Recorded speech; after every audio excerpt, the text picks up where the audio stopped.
radium fireplaces. These fireplaces weren't being lit up with fire and wood because that would bring all the smoke into your house. And they showed Thomas Edison sitting in front of a radium fireplace, sitting there with his feet in front of radium. So if radium was as toxic as we were told too, why would someone have it in their house and in their fireplace of all places? Periodic table of radium is 88. And if you think of 88, that's infinite. You know, it's 2 8s going back and forth. That's an infinite number. Even Henry T. Murray was talking about radium.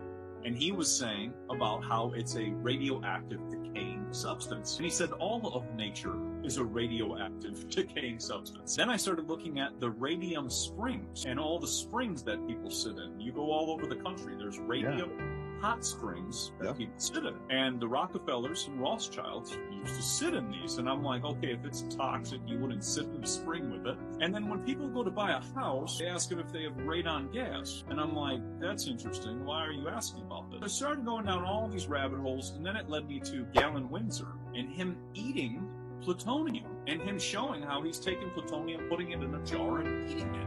And he said, the reason we've been told that lie is because that is the key to the free energy or the unlimited energy. And if people understood that all this stuff was harmless, then they wouldn't be able to scare people into, fallouts and all these things that are happening.